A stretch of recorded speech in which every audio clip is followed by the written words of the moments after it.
Olá, pessoas! E aí, tudo certo com vocês?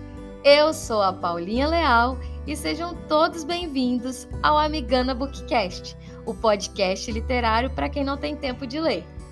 Nesse episódio, vamos iniciar a nossa primeira leitura conjunta de 2023, com mais um clássico da literatura e mais uma obra fantástica de Jane Austen.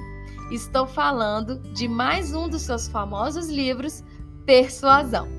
A versão que eu vou ler para vocês é a edição de capa dura, que foi publicada em 2022 pela editora Martin Claret, com tradução e notas de Roberto Leal Ferreira.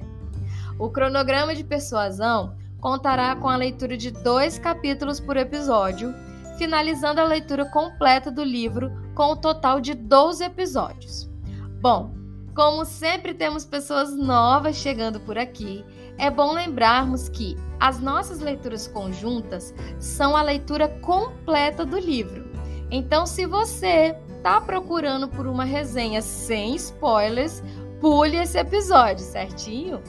Também gosto de ressaltar que as leituras conjuntas são apenas de livros que já estão sob domínio público, o que nos permite fazer esse tipo de trabalho.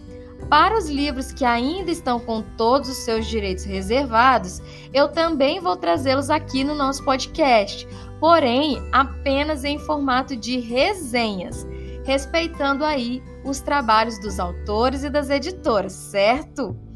Em todos os episódios aqui do Spotify, eu sempre deixo uma caixinha de perguntas, perguntando o que vocês estão achando da história, da qualidade da leitura, da qualidade do som e tudo mais que vocês acharem interessante e quiserem sugerir para os próximos episódios. Esse retorno, gente, de vocês é fundamental para a gente manter a qualidade do nosso podcast. Então, por favor, use e abuse dessa caixinha, combinado? E se você me escuta aqui pelo YouTube, coloque nos comentários também a sua opinião, porque eu vou adorar bater esse papinho com vocês. Agora que todos os nossos recadinhos foram dados, vamos conhecer um pouquinho mais sobre essa obra fantástica de Jane Austen?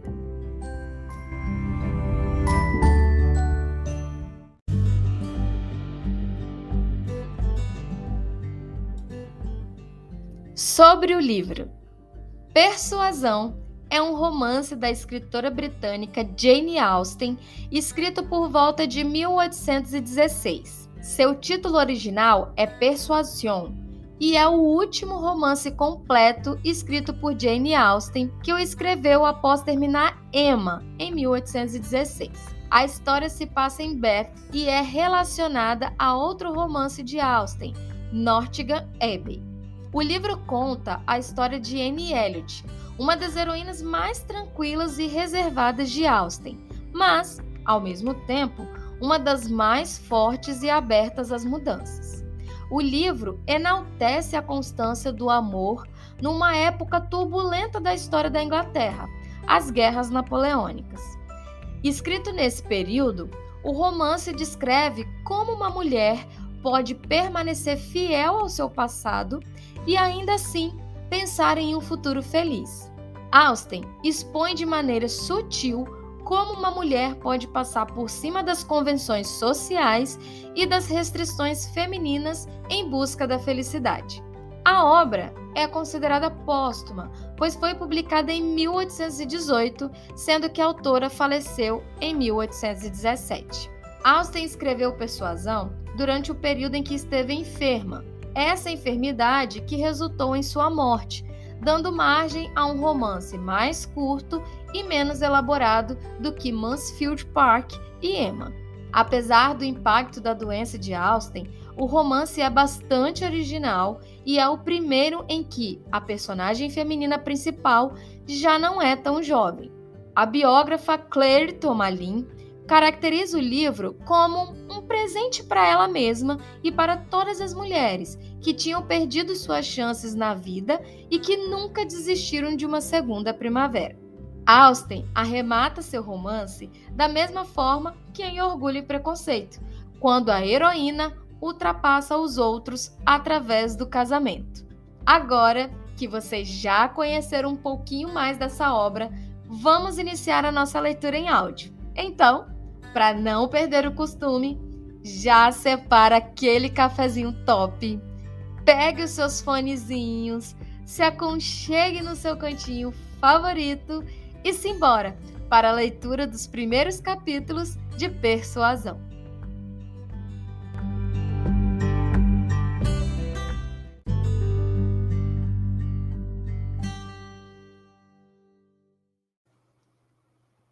Capítulo 1. Sir Walter Elliot de Kellynch Hall, no condado de Somerset, era um homem que, para diversão, nunca abria nenhum livro, a não ser o baronetage. Nele, encontrava ocupação para as horas de ócio e consolo nas horas amargas. Nele se exaltavam suas faculdades de admiração e respeito pela contemplação dos poucos remanescentes da antiga nobreza. Nele, quaisquer sensações desagradáveis provocadas pelos negócios domésticos se transformavam naturalmente em comiseração e desdém, enquanto folheava a lista quase infinita de nobres criados no último século.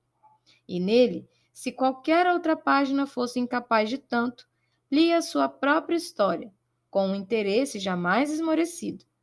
Eis a página em que seu livro predileto estava sempre aberto. Elliot de Kellynch Hall. Walter Elliot, nascido em 1º de março de 1760, casou-se em 15 de julho de 1784 com Elizabeth, filha de James Stevenson, fidalgo de South Park, no condado de Gloucester, e com a dita senhora, falecida em 1800, teve os seguintes filhos: Elizabeth, nascida em 1º de junho de 1785, Anne, nascida em 9 de agosto de 1787, um filho natimorto em 5 de novembro de 1789, Mary, nascida em 20 de novembro de 1791. Originalmente, o parágrafo saiu exatamente assim das mãos do impressor, mas Sir Walter o aperfeiçoou, acrescentando, para sua própria informação e da sua família, estas palavras após a data do nascimento de Mary. Casada em 16 de dezembro de 1810 com Charles, filho e herdeiro de Charles Musgrove, fidalgo de Uppercross, no condado de Somerset, inserindo com maior precisão o dia e o mês em que perdera a esposa. Seguia-se então a gesta da antiga e respeitável família, nos termos de costume, como se estabelecera inicialmente em Cheshire, como foi mencionada em Dugdale, por seus membros ocuparem o cargo de High Sheriff, representando um burgo em 3 parlamentos consecutivos, por provas de lealdade e pela dignidade de baronete no primeiro ano do reinado de Carlos II, com todas as Marys e Elizabeths com quem se casaram, formando no todo 2 belas páginas em 12 e concluindo com as armas e a divisa. Sede principal, Kellynch Hall, no condado de Somerset. E, de novo, a caligrafia de Sir Walter neste final. Herdeiro presuntivo, William Walter Elliot, fidalgo, bisneto do segundo Sir Walter. A vaidade era o começo e o fim da personalidade de Sir Walter Elliot. Vaidade de pessoa e de condição social. Fora, notavelmente, bem apessoado na juventude, e aos 54 anos de idade, ainda era um homem muito atraente. Poucas mulheres se ocupavam mais da aparência pessoal do que ele. Nem o valete de algum fidalgo recém-criado estaria mais deslumbrado com a posição que ocupava na sociedade. Considerava o dom da beleza inferior apenas ao dom do título de baronete. E Sir Walter Elliot, que reunia ambos os dons, era o objeto constante do mais caloroso respeito e devoção. Sua boa aparência e sua fidalguia tinham direitos razoáveis à sua afeição, pois devia a estas se ter casado com uma mulher muito superior ao que ele próprio merecia. Lady Elliot fora uma excelente mulher, sensata e carinhosa, cujo julgamento e conduta, se lhes forem perdoadas as paixões da juventude que fizeram dela Lady Elliot, nunca mais tiveram de ser tratados com indulgência. Passou por cima, não deu atenção ou escondeu durante 17 anos os defeitos do marido e promoveu sua real respeitabilidade. E, embora não fosse a pessoa mais feliz do mundo, era gratificada suficientemente pelos afazeres, pelos amigos e pelos filhos para ter apego à vida e não sentir indiferença quando se viu obrigada a deixá-los. 3 meninas, as duas mais velhas de 16 e 14 anos, eram uma terrível herança a ser deixada por uma mãe e um terrível ônus a confiar à autoridade e à orientação de um pai presunçoso e tolo. Tinha ela, porém, uma amiga muito íntima, mulher sensata e de méritos, que fora atraída por seu forte apego a ela a se estabelecer nas proximidades no vilarejo de Kellett. E Lady Elliot confiava, sobretudo, no auxílio de sua bondade e discernimento para salvaguardar os bons princípios e levar adiante a educação das filhas em que tanto se empenhara. Essa amiga e Sir Walter não se casaram, ao contrário do que a ligação entre eles pudessem ter sugerido. Passaram-se 13 anos desde a morte de Lady Elliot, e ainda eram vizinhos próximos e amigos íntimos, e um permanecia viúvo e a outra viúva. Que Lady Russell, de idade e personalidade maduras e de muitas posses, não cogitasse um segundo casamento, era algo que não precisava de justificativa ante o público, que tende insensatamente a mostrar mais descontentamento quando a mulher torna a se casar do que quando não se casa novamente. Mas o fato de Sir Walter permanecer solteiro é algo que exige explicação. Saiba-se, pois, que Sir Walter, como pai, tendo tido uma ou duas decepções particulares com pretendentes muito pouco razoáveis, se orgulhava de permanecer solteiro para o bem de suas queridas filhas. Por uma delas, a mais velha, ele realmente abriria mão de qualquer coisa, mesmo se poucas ocasiões se tivesse apresentado para tanto. Elizabeth herdara aos 16 anos, em tudo que era possível, os direitos e dignidades da mãe, e sendo muito bela e muito parecida com ele, sua influência sempre fora grande, e assim eles conviviam bastante felizes. Suas duas outras filhas eram inferiores em valor.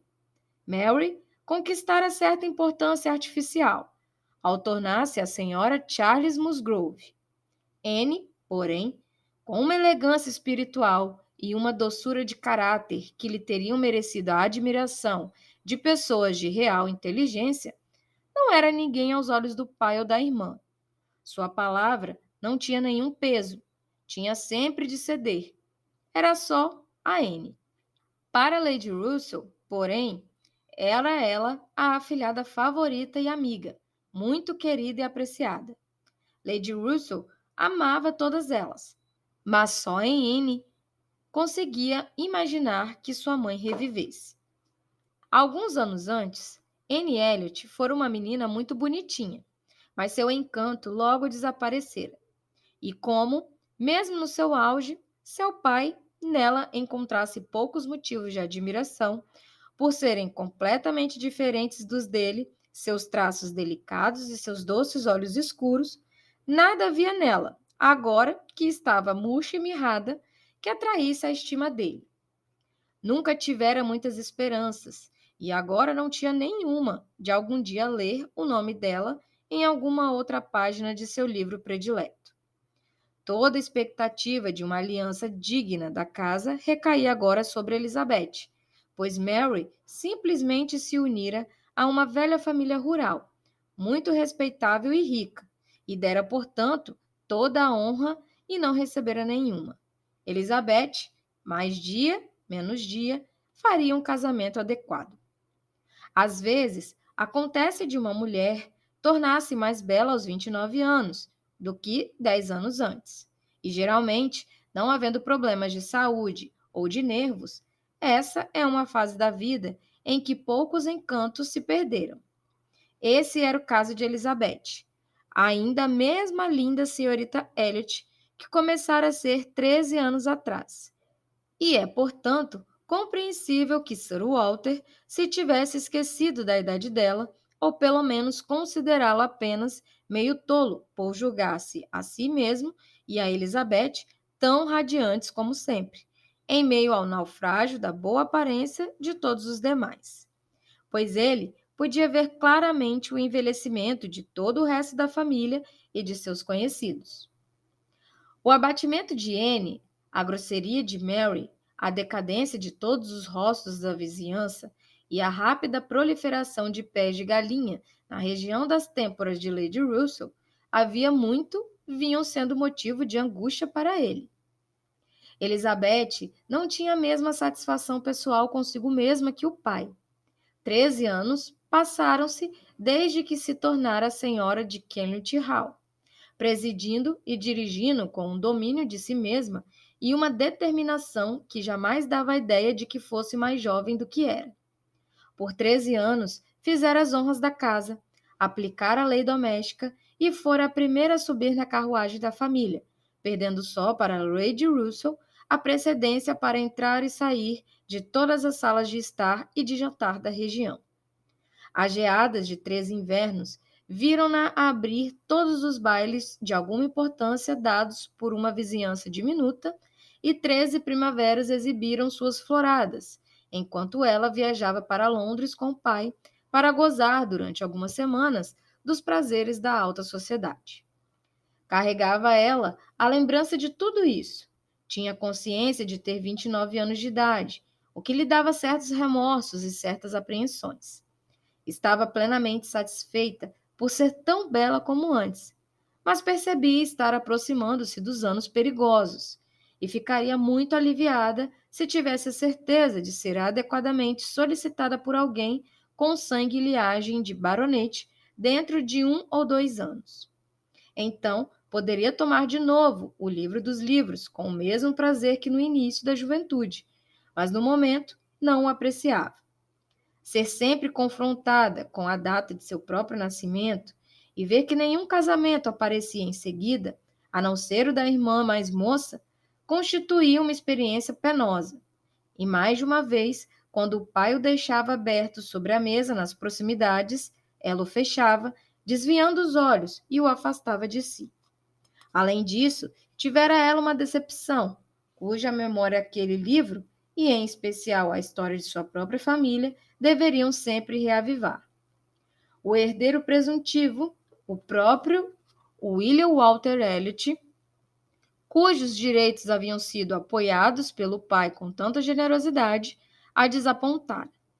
Quando ainda muito jovem, tão logo soubera que ele seria, no caso de não ter ela um irmão, o futuro baronete, traçara planos para casar-se com ele, e seu pai sempre a apoiou nesses projetos. Não o haviam conhecido quando ainda menino, mas logo depois do falecimento de Lady Elliot, Sir Walter procurou aproximar-se dele e, embora seus avanços não tivessem encontrado nenhum entusiasmo, ele insistira naquilo, atribuindo o insucesso à timidez da juventude. E numa de suas excursões primaveris a Londres, quando Elizabeth estava em seu primeiro desabrochar, o Sr. Elliot fora forçado a apresentar-se. Ele era, na época, um rapaz muito jovem, que iniciara havia pouco o estudo do direito, e Elizabeth o achou extremamente agradável, e todos os seus projetos em seu favor se confirmaram. Ele foi convidado a Kenilworth Hall, falou-se sobre ele pelo resto do ano, enquanto era esperado, mas ele nunca apareceu. Na primavera seguinte, foi visto de novo na capital. Foi considerado igualmente simpático, de novo encorajado, convidado e aguardado. E mais uma vez não veio. E em seguida, receberam a notícia de que ele havia se casado. Em vez de seguir seu destino na linha traçada para herdeiro da casa de Elliot, conquistara a independência casando-se com uma mulher rica, mas de berço inferior. Ofendeu-se Sir Walter com aquilo. Como chefe da casa, achou que deveria ter sido consultado, sobretudo depois de o ter apoiado tão abertamente. Pois eles devem ter sido vistos juntos, observou ele. Uma vez em Tattersall, 2 vezes no saguão da Câmara dos Comuns. Exprimiu sua desaprovação, a que aparentemente foi dada muito pouca importância. O Sr. Elliot não se desculpou e se mostrou tão pouco interessado em se relacionar com a família quanto Sr. Walter o considerou indigno de tal frequentação. Foram cortadas todas as relações entre ambos. Passados muitos anos, essa constrangedora história do Sr. Elliot ainda causava muita mágoa em Elizabeth, que gostara dele por ele mesmo, e ainda mais por ser o herdeiro de seu pai, cujo forte orgulho familiar só nele encontrava o cônjuge adequado para a filha mais velha de Sir Walter Elliot.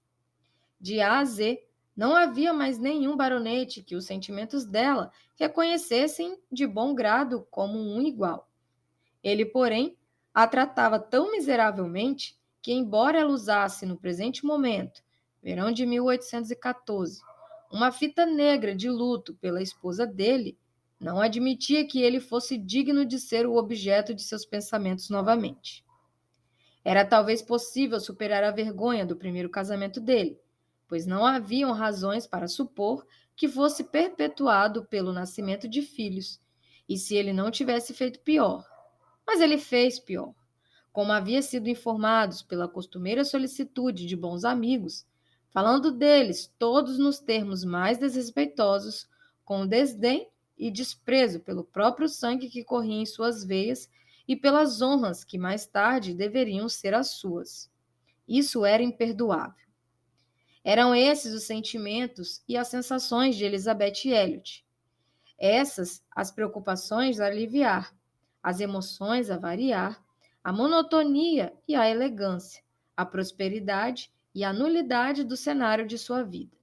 Esses, os sentimentos que conferiam interesse a uma longa e tediosa residência num ambiente interioriano que preenchiam os vazios deixados pela ausência de hábitos úteis fora de casa e de talentos ou realizações em casa. Agora, porém, novas ocupações e preocupações começavam a se somar às outras. Seu pai tinha problemas financeiros cada vez mais sérios.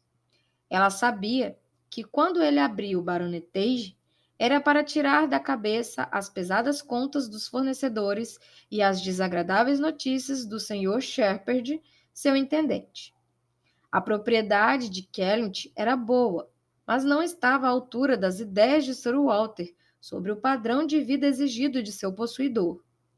Quando Lady Elliot estava viva, havia método, moderação e economia, o que o manteve dentro dos limites de suas rendas. Mas, com ela morrera toda essa sensatez, e a partir de então, ele passou a estourar regularmente o orçamento. Fora-lhe impossível gastar menos. Nada mais fizera do que aquilo a que Sir Walter Elliot era imperativamente obrigado.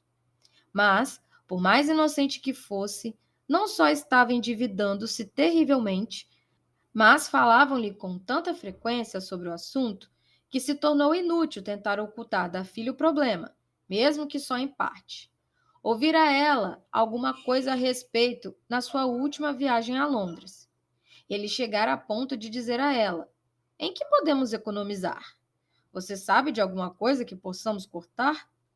E para sermos justos, Elizabeth, no primeiro ardor do alarme feminino, pôs-se a pensar seriamente no que se podia fazer e finalmente propusera 2 tipos de economia: cortar alguns desnecessários projetos de caridade e deixar de renovar o mobiliário da sala de estar. A esses expedientes, Ela mais tarde acrescentou a feliz ideia de não dar mais nenhum presente a Anne, como sempre havia sido de costume anual. Tais medidas, porém, por melhores que fossem em si mesmas, se mostraram insuficientes ante a real dimensão do mal que logo em seguida Sir Walter se viu obrigado a lhe confessar. Elizabeth nada tinha a propor de maior eficiência. Sentiu-se maltratada e infeliz, como o pai, e nenhum dos dois era capaz de descobrir algum meio de diminuir as despesas sem comprometer a própria dignidade ou de reduzir o próprio conforto a um mínimo tolerável. Havia apenas uma pequena parte da propriedade de que Sir Walter podia desfazer-se. Mas, mesmo que cada acre de terra fosse alienável, isso teria pouca importância. Ele teria concordado em hipotecar tudo o que pudesse, mas nunca em vender. Não, jamais envergonharia o seu nome a esse ponto. A propriedade de Kellynch seria transmitida inteira e intacta, tal como a recebera. Seus dois amigos de confiança, o Sr. Shepherd, que vivia na cidade comercial mais importante da região, e Lady Russell, foram convidados a dar-lhe seus conselhos, e tanto o pai quanto a filha pareciam esperar que pudesse vir de um ou de outro uma solução que desse um fim aos problemas e reduzissem as despesas sem implicar a perda de nenhum capricho de bom gosto ou orgulho.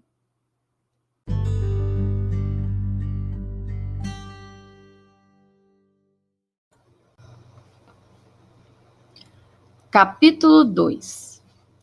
O Sr. Shepherd, um advogado educado e prudente, que fossem quais fossem suas opiniões ou sua influência sobre Sir Walter, preferiria que as palavras desagradáveis fossem pronunciadas por outra pessoa.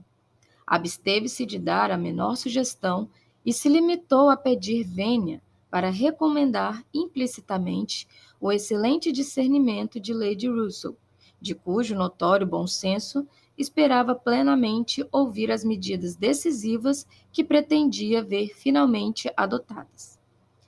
Lady Russell foi muito solícita em relação ao assunto e deu grande atenção a ele. Era mulher de talentos mais sólidos do que ágeis, cujas dificuldades em chegar a uma decisão nesse caso foram grandes, pela oposição de dois princípios capitais. Era ela própria de estrita integridade, com um delicado senso de honra, mas desejava tanto preservar os sentimentos de Sir Walter quanto se preocupava com o crédito da família, e era tão aristocrática em suas ideias sobre o que lhes era devido quanto qualquer pessoa de bom senso e honestidade podia ser. Era uma mulher bondosa, caridosa e boa, capaz de fortes afeições, de conduta corretíssima, rigorosa em suas ideias sobre o decoro e com maneiras tidas como padrão de boa educação.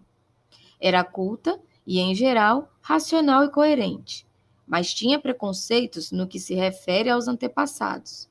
Prezava tanto a condição social e a influência das pessoas que isso a cegava um pouco para os defeitos daqueles que as possuíssem. Ela própria, viúva de um simples cavaleiro, dava ao título de baronete o devido apreço. E Sir Walter, independentemente de seus direitos como velho amigo, vizinho atencioso, amável senhorio, marido de sua querida amiga, pai de Anne e suas irmãs, só por ser Sir Walter, a seu ver, já era merecedor de toda a sua compaixão e consideração por suas atuais dificuldades. Precisavam fazer economias, não havia dúvida a esse respeito. Ela, porém, estava ansiosa por resolver o problema com o mínimo de sofrimento para ele e para Elizabeth. Fez planos de economia, cálculos precisos e o que ninguém mais pensou em fazer. Consultou Anne, que parecia nunca ter sido considerada pelos outros como parte interessada no caso. Fez a consulta e até certo ponto foi influenciada por ela ao traçar o projeto de economias que foi enfim apresentado a Sir Walter.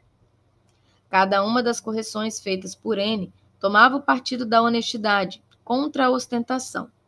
Queria medidas mais vigorosas, uma reforma mais completa, uma quitação mais rápida da dívida, uma maior indiferença por tudo que não fosse a justiça e a equidade. Se pudermos convencer o seu pai a fazer tudo isto, disse Lady Russell, tornando a examinar o papel. Muito se pode conseguir.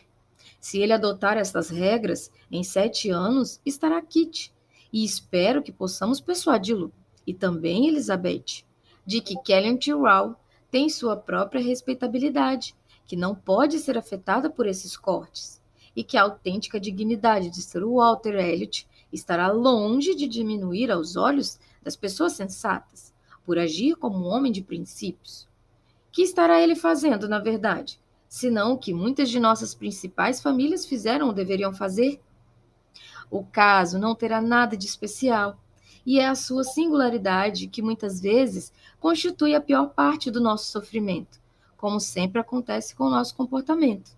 Tenho muitas esperanças de ser bem-sucedida, temos de ser sérias e decididas, pois afinal, quem contrai dívidas deve pagá-las. E embora muita consideração se deva aos sentimentos do cavalheiro e chefe da casa, como seu pai, mais consideração ainda se deve ao caráter de um homem honesto. Esse era o princípio pelo qual Anne queria que seu pai se pautasse, o princípio que os amigos insistiam que ele adotasse. Considerou ela seu estrito dever pagar as dívidas dos credores no espaço de tempo mais breve que uma estrita economia pudesse permitir, e julgava indigno qualquer procedimento que deixasse isso de lado. Queria que aquilo fosse prescrito e visto como um dever. Ela muito apreciava a influência de Lady Russell, e pelo alto grau de abnegação que a sua própria consciência lhe impunha, acreditava que teria pouca dificuldade em persuadi-los a uma reforma completa, e não pela metade. Seu conhecimento do pai e de Elizabeth inclinava a pensar que o sacrifício de um par de cavalos seria quase tão duro quanto de 2 pares, e assim por diante, com cada um dos itens da lista de suaves cortes estabelecidas por Lady Russell. Pouco importa como as exigências mais severas de Anne teriam sido recebidas. Lady Russell não obteve nenhum sucesso. Elas eram inaceitáveis, insuportáveis. Como? Abrir mão de todos os confortos da vida? Viagens, Londres, criados, cavalos, mesa farta? Cortes e reduções por toda parte? Deixar de viver com todas as comodidades necessárias, até mesmo a um simples cavalheiro? Não! Preferiria deixar Kellynch Hall de uma vez a permanecer em condições tão lamentáveis. Deixar Kellynch Hall. A sugestão foi de imediato aprovada pelo Sr. Shepherd, que tinha interesse em que Sir Walter adotasse realmente medidas de economia e estava perfeitamente convencido de que nada adiantaria sem a mudança da residência. Já que a ideia fora proposta por aqueles mesmos que deveriam tomar as decisões, não tinha escrúpulos, dizia ele, de confessar que seu parecer era completamente favorável a ela. Não lhe parecia que Sir Walter pudesse alterar significativamente o estilo de vida numa casa que devia ostentar tantas características de hospitalidade e de venerável dignidade. Em qualquer outro lugar, Sir Walter poderia ser juiz de si mesmo, e seria considerado um padrão de bem viver, fosse qual fosse o modo que escolhesse para dirigir a casa. Sir Walter ia sair de Kellynch Hall, e depois de pouquíssimos dias de dúvida e de indecisão, a importante questão para onde ir foi resolvida, e foram traçados os primeiros planos dessa importante mudança. Havia 3 opções: Londres, Bath ou outra casa no campo. As preferências de Anne iam todas para esta última. Uma casinha em seu próprio vilarejo, onde ainda podiam ter a companhia de Lady Russell, estar próximos de Mary e ter o prazer, de vez por outra, verem os gramados e os bosques de Kellynch. Era um objeto de sua ambição. Mas o costumeiro destino de Anne estava à sua espreita. Ao ver ser tomada uma decisão diametralmente oposta às suas intenções. Detestava Bath, não achava que a cidade lhe fizesse bem, e Bath seria o seu novo lar. A princípio, Sir Walter pareceu dar preferência a Londres, Mas o Sr. Shepherd percebeu que ele não teria crédito em Londres e teve habilidade suficiente para dissuadi-lo da capital e fazê-lo eleger Bath. Era um lugar muito mais seguro para um cavalheiro da sua condição. Poderia ser importante a um custo relativamente baixo. Duas consideráveis vantagens de Bath sobre Londres tiveram um peso decisivo na escolha. A distância mais conveniente de Kellynch, apenas 50 milhas, e o fato de Lady Russell a cada ano passar lá parte do inverno. E para a imensa satisfação de Lady Russell, cujos primeiros planos de mudança se voltaram para Bath, Sir Walter e Elizabeth foram levados a crer que não perderiam nem importância nem conforto mudando-se para lá. Lady Russell sentiu-se obrigada a se opor ao que sabia serem os planos da sua querida Anne. Seria demais esperar que Sir Walter se resignasse a uma casinha em seu próprio vilarejo. A própria Anne julgaria que as mortificações provocadas por aquilo seriam maiores do que previsto, e para os sentimentos de Sir Walter, tais mortificações seriam terríveis. E no que se referia à repulsa que Anne tinha por Bath, considerava um preconceito e um equívoco provocados. Primeiro, pela circunstância de ter durante 3 anos frequentado uma escola daquela cidade, depois da morte da mãe. E segundo, por ter calhado de não estar de bom humor durante o único inverno que ali passara desde então. Lady Russell adorava Bath, em suma, e se inclinava a achar que a cidade faria bem a todos. E quanto à saúde de sua jovem amiga, se passasse todos os meses de calor com ela em Kellynch Lodge, todos os perigos seriam evitados. E aquela era, de fato, uma mudança que deveria fazer bem tanto à saúde quanto ao espírito. Anne saíra muito pouco de casa, vira pouca coisa, andava bastante desanimada.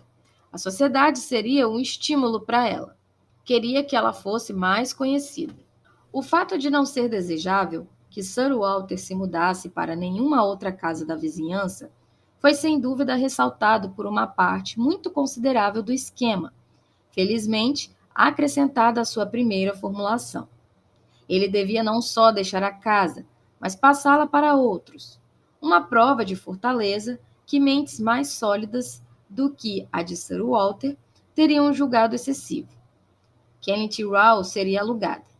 Isso, porém, era um profundo segredo, que não devia ir além de seu círculo mais íntimo. Sir Walter não suportaria o vexame de saberem que planejava alugar a casa. O Sr. Shepherd uma vez havia mencionado a palavra anúncio, mas não ousara tornar a pronunciá-la. Sir Walter rejeitou a ideia de oferecer a casa de qualquer jeito. Proibiu que se fizesse a mais leve menção de que tivesse tal intenção, e só alugaria a propriedade na hipótese de ser espontaneamente solicitado por um candidato totalmente irrepreensível sob suas próprias condições e como um grande favor. Como rapidamente chovem razões para provarmos o que queremos, Lady Russell tinha outra excelente razão à mão para estar extremamente contente com a mudança de Sir Walter e família para longe da região. Nos últimos tempos, Elizabeth vinha desenvolvendo certa amizade que Lady Russell gostaria de ver interrompida. Era com a filha do Sr. Shepherd, que retornara, após um casamento infeliz, à casa do pai, com um ônus adicional de 2 filhos.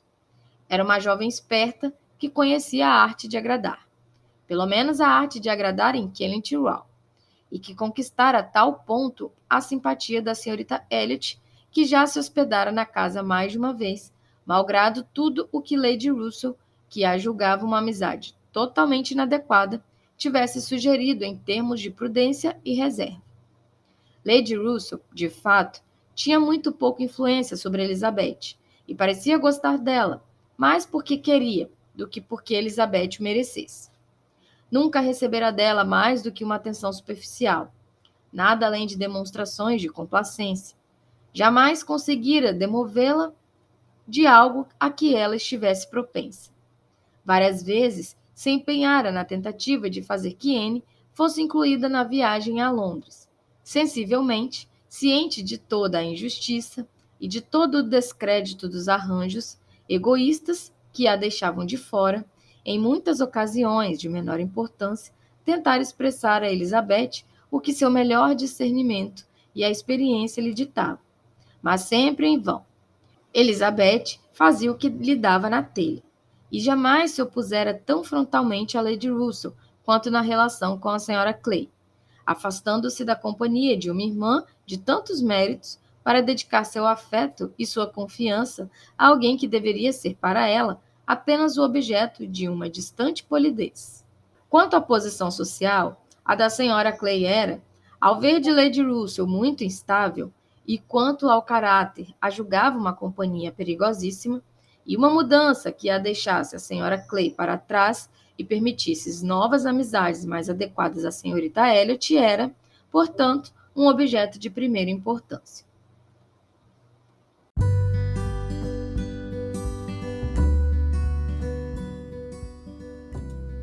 E aí, pessoas? Finalizamos então os primeiros capítulos do livro Persuasão. Bom, gente, nesse episódio, a gente já começa ali iniciando o livro com uma descrição da família Elliot, e as suas relações. Tivemos ali uma descrição falando sobre a personalidade do Sr. Walter Elliot, que é um solteiro rico, extremamente vaidoso, e é o chefe da família que vive com as suas duas filhas, a senhorita Elliot e a senhorita Elizabeth. Bom, falando um pouco sobre a senhorita Elizabeth, ele descreve ela como uma mulher autoritária e ambiciosa, e já a nossa protagonista, a Anne Elliot, ele fala que ela é, apesar de ser a filha mais velha, ela é apresentada como uma jovem sensível e inteligente, porém, a todo momento que a gente viu ali no decorrer dos capítulos, que ela é sempre deixada de lado pelo seu pai e pela sua irmã. Pelo seu pai, pelo fato dela não ter nada, que lembre a sua fisionomia, por ela provavelmente ter puxado um pouco mais a mãe, por ela não ter também essa personalidade,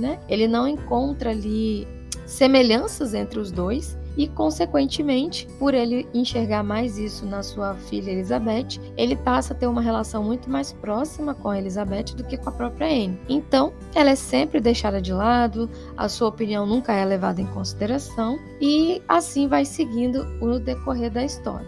Também tivemos a apresentação da senhora Lady Russell, que é uma viúva que era a melhor amiga da mãe de Anne. Então, já nos primeiros capítulos a gente tem a informação de que a mãe da Anne faleceu, e a Lady Russell passa a ficar muito próxima da família por ser a melhor amiga da mãe de Anne e também por atender o pedido da mãe de Anne, que era para cuidar de suas filhas. Então, ela fica ali a todo momento junto das meninas, mas ela tem uma proximidade muito maior com a Anne, pelo fato também de enxergar muitas semelhanças da sua amiga, da mãe de Anne nela própria. Então, ela tem essa aproximação muito mais forte com a Anne do que com a Elizabeth, e por ter esse apreço tão grande por ela, ela passa ali a querer protegê-la de todas as circunstâncias que vêm a acontecer. Então, gente, esses foram os principais pontos que nós vimos nesses capítulos. Tivemos uma breve menção ali do nosso mocinho, mas acredito que nos próximos a gente vai ter uma descrição melhor, falando um pouco mais sobre o capitão, o Sr. Wentworth. Acredito que seja assim que pronuncia o nome dele. Agora eu quero saber de vocês, quais foram as suas percepções já nesses primeiros capítulos? O que vocês acharam da escolha desse livro para nossa leitura de fevereiro? E já peço a vocês para não deixarem aí de curtir as nossas redes sociais. O nosso Instagram é o Amigana Bookcast, então por lá eu posto todas as novidades, todas as informações referentes ao nosso podcast, e também temos o nosso canal aqui no YouTube. Se você me escuta pelo YouTube, não deixe de curtir os nossos vídeos, de se inscrever no nosso canal, coloque aqui nos comentários as suas sugestões para próximos livros e também a sua opinião do que você está achando dessa nossa leitura de fevereiro. E para quem me escuta pelo Spotify, também não deixe de curtir aqui os nossos episódios. Eu sempre deixo uma caixinha de sugestão aberta em todos os episódios, justamente para vocês poderem colocar a opinião de vocês. E se você tiver um tempinho e puder fazer este favor de ir até a nossa página aqui no Spotify e deixar lá uma estrelinha para mim, classificando o nosso podcast, eu vou ficar muito feliz e esse retorno de vocês é extremamente importante para que eu possa continuar fazendo esse trabalho aqui. Então é isso, espero vocês até a próxima semana com mais um episódio da nossa leitura conjunta do livro Persuasão. Um grande beijo e até lá!